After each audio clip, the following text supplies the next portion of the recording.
எல்லாருக்கும் வணக்கங்க. Welcome back our channel. நான் உங்கள் மணிகிரி. இன்றைக்கி வீடியோவில் எதை பற்றி நம்ம பேச போகிறோம் அப்படின்னு யோசிச்சுட்டே இருந்தேன். இப்போ நிறையா மூவி அப்டேட்ஸ் ஒவ்வொன்றா கிடச்சிக்கிட்டே இருந்துச்சு. ஒரு சைடு ஆயிலான் கேப்டன் மில்லர் சம்மந்தமான விஷயம், இன்னொரு சைடு வேட்டையன் படம் சம்மந்தமான ஒரு விஷயம், இன்னொரு சைடு இந்தியன் 2 சம்மந்தமான ஒரு விஷயம், இன்னொரு சைடு விடாமுயற்சி, இன்னொரு சைடு கோர்ட்டு, இன்னொரு சைடு கங்குவா, இப்படி எக்ஸட்ரா சொல்லிக்கிட்டே போகலாம். ஹாலிவுட்லேருந்து பாலிவுட்லேருந்து டோலிவுட்லேருந்து கோலிவுட்லேருந்து இப்படி எல்லா மூவி அப்டேட்டும் ஒவ்வொன்றா வந்துக்கிட்டே இருந்துச்சு. எதை பற்றி பேசினா எதை பற்றி நம்ம கண்டென்ட் எடுக்கலாம் அப்படின்னு யோசிச்சுட்டே இருந்தப்போ நமக்கு இந்த படம் ஞாபகத்துக்கு வந்துச்சு. இந்த படம் பார்க்கணும் விட்டோமே, சரி கண்டென்ட்லாம் அப்புறமேட்டு எடுத்துக்கலாம், ரிலாக்ஸாக இந்த படத்தை நம்ம பார்த்துடலாம் அப்படின்னு முடிவு பண்ணி இந்த படத்தை பார்க்க உட்கார ஆரம்பித்தேன். ஸோ படம் பார்த்து முடித்ததுக்கப்புறம் தான் தெரிஞ்சு இந்த படத்தை ரொம்ப லேட்டாக பார்த்துட்டோம் அப்படின்னு. ஏன்னா அந்தளவுக்கு ஃபீல் பண்ண வச்ச ஒரு படம். ஸோ இந்த படத்தோட கதை என்னமோ தெரியலங்க, என்னை ரொம்ப பாதிச்சிருச்சு. இந்தளவுக்கு என்னை ஒரு படம் பாதித்ததே கிடையாது. ஒரு படத்தை நான் ரொம்ப ஆகா ஓகம்லாம் சொல்லவே மாட்டேன். நல்லா இருக்குன்னா நல்லா இருக்குது, நல்லா இல்லைன்னா நல்லா இல்லை, ஆவரேஜாக இருக்குன்னா ஆவரேஜாக இருக்குது, ஒர்த்தா இல்லைன்னா ஒர்த்தா இல்லை, இப்படி தான் நான் சொல்லுவேன். ஆனால் ஒரு படத்தை கண்டிப்பாக நீங்கள் பார்க்கணும். இந்த படம் பார்த்தீங்கன்னா உங்களோட லைஃப்பில் 2 செகண்ட் ஆச்சும் நீங்கள் ஃபீல் பண்ணுவீங்க அப்படின்னு நான் எந்த ஒரு படத்தை பார்த்தும் மற்றவங்கள்ட்ட சொன்னதே கிடையாது. ஆனால் இந்த படத்தை நான் பார்த்து முடித்ததுக்கப்புறம் இதை சொல்லணும்னு தோணுதுங்க. ஏன்னா இந்த படத்தோட கதையும் சரி, இந்த படத்தோட ஹீரோவோட ஆக்டிங்கும் சரி, இந்த படத்தோட டைரக்டரோட அந்த இயக்கமும் சரி, உண்மையிலே வேற மாதிரி இருக்கு நண்பா. ஸோ இந்த படத்தோட அந்த அந்த குவாலிட்டி பார்த்திங்கன்னா ரொம்ப லைவாக இருக்குது. ஸோ உங்களோட வாழ்க்கையிலையும் என்னோட வாழ்க்கையிலையும் ஈஸியாக இந்த படத்தோட ஒவ்வொரு சீனும் கனெக்ட் ஆகும். ஏன்னா உங்களுக்கு ஒரு லட்சியம் இருக்கும் வாழ்க்கையில், எனக்கு ஒரு லட்சியம் இருக்குது வாழ்க்கையில். ஸோ உங்கள் லட்சியத்தை நோக்கி நீங்கள் வாழ்க்கையில் போயிட்டுருப்பீங்க, என் லட்சியத்தை நோக்கி நான் வாழ்க்கையில் போயிட்டுருப்பேன். ஆனால் ஒரு சில பேர் என்ன பண்ணுவாங்கன்னா, இவங்க லட்சியத்தை அப்படியே தூக்கி எறிஞ்சிட்டு கிடைக்கிற ஒரு வாய்ப்பை தக்க வச்சுக்கிட்டு அது மூலமாக வாழ்க்கையை நடத்திட்டு இருப்பாங்க. கடைசி வரைக்கும் நான் இப்படி ஆகணும், நான் அப்படி ஆகணும் அப்படிங்கிற அந்த லட்சிய கனவோடு தான் இருந்துகிட்ருப்பாங்க தவிர்த்து அந்த லட்சிய கனவை அடைகிறதுக்கு இவங்க எந்த ஒரு முயற்சியுமே எடுக்க மாட்டாங்க. ஆனால் ஒரு சில பேர் பார்த்திங்கன்னா அந்த லட்சிய கனவை அடைகிறதுக்கு முயற்சி பண்ணிகிட்டே இருப்பாங்க. ஒரு ஸ்டேஜுக்கு அப்புறமா அந்த லட்சியத்தையும் அடைஞ்சி வெற்றியும் அடைவாங்க. ஸோ அப்படி வெற்றி அடைகிற ஒருத்தவங்களை நாம் தூரத்தில் இருந்து பார்க்குறப்பையும் சரி, ஒரு படத்தில் கதாநாயகன் மூலமாக பார்க்குறப்பையும் சரி, நம்மளை அறியாமல் கனெக்ட் ஆகும்ல. ஸோ அந்த மாதிரியான ஒரு படம் தான் இந்த படம். ஸோ இந்த படத்தில் ஹீரோ படிப்பறிவு இல்லாத ஒரு இளைஞனாக இருக்காப்புல. ஸோ படிப்போட அந்த தன்மையும் புரியல, படிப்போட அந்த வேல்யூவும் புரியல. ஸோ படிப்பு இருந்தால் சொசைட்டியில் எவ்வளோ மதிப்பு மரியாதை கிடைக்கும் அப்படிங்கிற விஷயமும் ஹீரோவுக்கு கொஞ்சம் லேட்டாக தான் புரிய வருது. ஸோ புரிஞ்சதுக்கப்புறமா நாம் ஐஏஎஸ் ஆஃபீஸராக ஆகணும் அப்படின்னு முடிவு பண்ணுறாரு. ஒரு ஸ்டேஜுக்கு அப்புறமா ஐஏஎஸ் ஆஃபீஸர் ஆகுறது அவ்வளோ சுலபம் கிடையாது அப்படிங்கிற விஷயத்த புரிஞ்சுக்கிறாரு.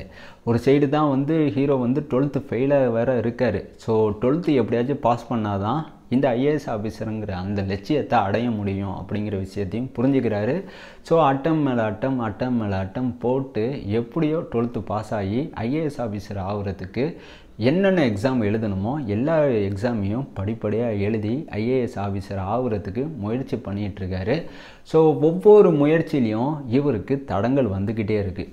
ஸோ ஒரு ஸ்டேஜுக்கு அப்புறமா இந்த தடங்கள்லாம் தாண்டி இந்த 12th ஃபெயிலான அந்த மனோஜிங்கிற அந்த இளைஞன் எப்படி ஐஏஎஸ் ஆஃபீஸராக ஆனாரா இல்லையா என்பது தான் இந்த படத்தோட கதை நண்பா.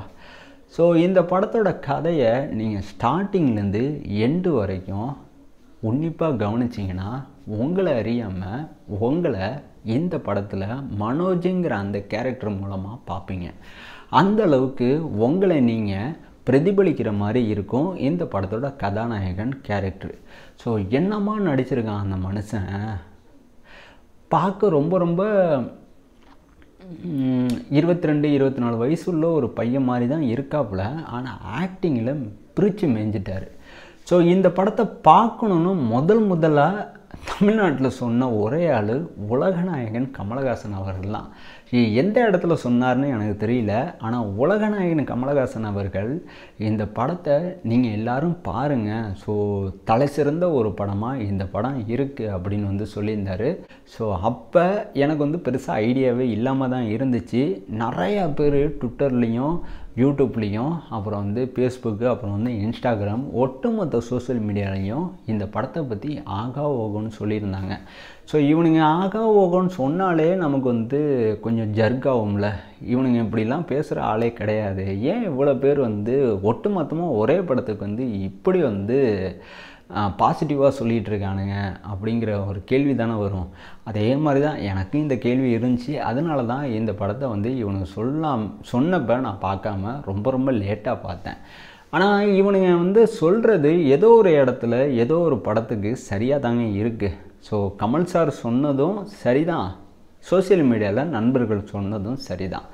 ஸோ இந்த படம் உண்மையிலே வந்து தரமான ஒரு படமாக தாங்க இருக்குது. 2023 கடைசியில் வந்த ஒரு படம், சைலண்டான ஒரு சம்பவம் பண்ண ஒரே படம் அது இந்த படம் தான். என்ன பாருங்கள், இந்த படம் வந்து ஹிந்தியில் தான் இருக்குது, தமிழில் இல்லை. ஸோ தமிழில் கூடிய சீக்கிரம் வரும்னு சொல்லியிருக்காங்க. ஸோ கண்டிப்பாக வந்துச்சுன்னா ஹாட்ஸ்டாரில் இந்த படத்தை நாம் வந்து பார்க்கலாம். ஏன்னா ஹாட்ஸ்டார் தான் இந்த படத்தை வாங்கியிருக்காங்க. ஹாட்ஸ்டாரில் இந்த படம் வந்து இப்போ அவைலபிளாக இருக்குது. ஸோ இது ஒரு சைடு இருந்தாலும் இந்த படத்தோட கதை பார்த்திங்கன்னா வெறுமனே படிப்பை மட்டுமே சொன்ன மாதிரி எனக்கு தெரியலங்க. ஸோ பார்க்குறவங்க கண்ணோட்டத்தில் அது எப்படி வேணாலும் மாறலாம். ஸோ படிப்புங்கிற அந்த இடத்துல அவங்களோட லட்சியத்தை நாம் வந்து மாற்றி கூட வச்சு கூட பார்த்துக்கலாம், வச்சு எப்படி பொறுத்தினாலும் அது வந்து சரியாக தாங்க இருக்கும். ஸோ இந்த படத்தை நான் உங்களுக்கு ரெக்கமெண்ட் பண்ணுறேன். 12th ஃபெயிலுங்கிற இந்த படம் நீங்கள் பார்க்க வேண்டிய ஒரு படம், எல்லாரும் பார்க்க வேண்டிய ஒரு படம். இந்த படத்தை நீங்கள் பார்த்தீங்கன்னா உண்மையிலே நீங்கள் கண்டிப்பாக ஃபீல் பண்ணுவீங்க. ஸோ இந்த படத்தில் வைலன்ஸ் இல்லை, இந்த படத்தில் செக்ஸுவல் சீன்ஸ் எதுவுமே இல்லை, இந்த படத்தில் முகம் சுளிக்கிற காட்சிகள் எதுவுமே கிடையாது, இந்த படத்தில் டபுள் மீனிங் எதுவுமே கிடையாது, இந்த படத்தில் மசாலா சாங்ஸ் கிடையாது, இந்த படத்தில் கமர்ஷியலான எலிமெண்ட் எதுவுமே கிடையாதுங்க. படமாக ரியலாக அப்படியே யதார்த்தமாக இருக்குது. ஸோ கண்டிப்பாக இந்த படத்தை குடும்பத்தோடு உட்காந்து பார்க்கலாம். ஸோ ஹிந்தியில் இருக்குன்னு இந்த படத்தை பார்க்காம விட்டுறாதீங்க. சப்டைட்டில் போட்டாச்சும் இந்த படத்தை கண்டிப்பாக பார்த்துருங்க. ஸோ இந்த படத்தை பற்றி உங்ககிட்ட சொல்லணும்னு தோணுச்சு, அதனால தான் இந்த வீடியோ உங்களுக்கு பிடிச்சிருந்துச்சின்னா லைக் பண்ணுங்கள். இந்த வீடியோ உங்களுக்கு பிடிச்சிருந்துச்சின்னா உங்கள் ஃப்ரெண்டு சர்க்கிளுக்கு ஷேர் பண்ணுங்கள். இந்த வீடியோ உங்களுக்கு பிடிச்சிருந்துச்சின்னா நம்மளோட சேனலை சப்ஸ்கிரைப் பண்ணுங்கள். நான் உங்கள் மணிஹரி. நான் உங்களை நெக்ஸ்ட் வீடியோவில் சந்திக்கிறேன். தேங்க்யூ.